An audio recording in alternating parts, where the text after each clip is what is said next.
The Honourable Paul Goldsmith. Thank you, Mr. Speaker. Thank you, Mr. Speaker. Well, look, I had a couple of days in Australia last week, and let's be honest, it's a marvellous country, that country. Huge resources, wonderful city of Sydney, and a very vibrant economy.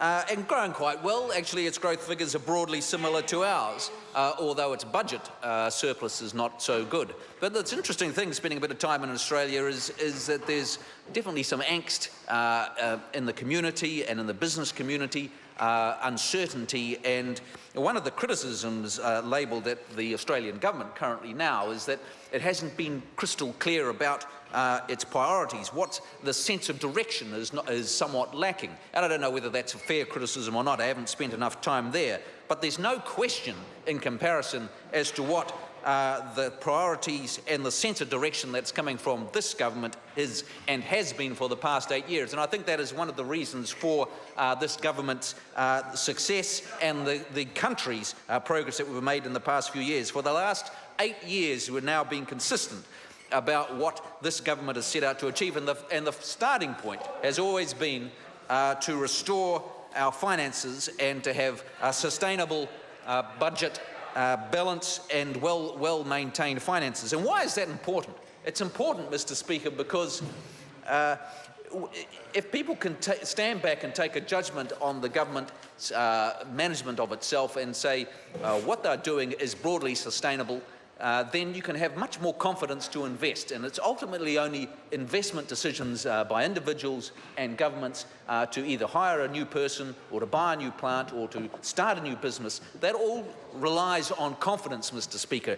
And you have confidence if you can look at what the government's doing and saying, well, what they're doing is economically sustainable. They're not going to have to lurch off in a new direction, change all their policies, and in order to get back into a reasonable state of affairs. And that's why business confidence fell in the final of the three terms of the last Labor government, because people looked at their budgets and saw that they were spending more and more, and that the future budgets were going to be in deficit for the next 5 years, and they knew something would have to change, and that undermined confidence. And so, Mr. Speaker, restoring the government's finances has been essential to what this government is about, and we've achieved that. We're back in surplus, and that is a very important foundation for this government to build on and the country to build on. The second thing is about building a more productive and competitive economy, and that is the relentless task of working through what it is that makes that businesses in New Zealand need in order to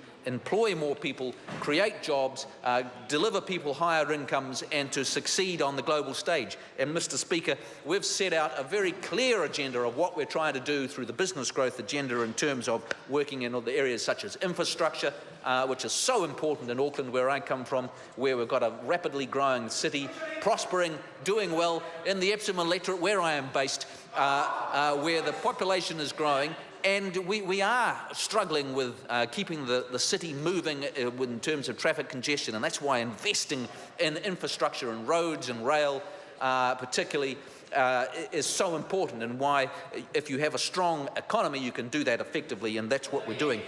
Also in terms of investment law, and so we're hearing seeing the opposition raging and gnashing about foreign investment into New Zealand, but it's so important.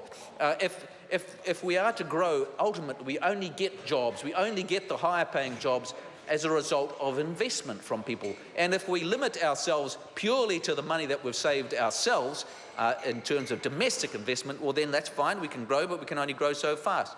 But if we want to grow faster, we need to also be able to draw in investment from around the world, and that's what we've continued to do.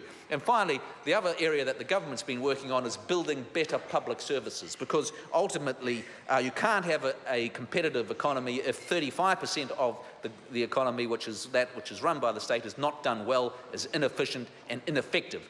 And you only get good government services if you actually give people what they want and achieve success, whether it's in health or education. And so when you look back at what this government has done over the 8 years, people know what we stand for, know what we're trying to achieve, we've laid it out crystal clear, and we're making great progress. And that is why, Mr. Speaker, New Zealand continues to have high levels of confidence and continues to do well. And it's my hope that we'll get the opportunity to carry on that in the near future. Thank you very much, Mr. Speaker.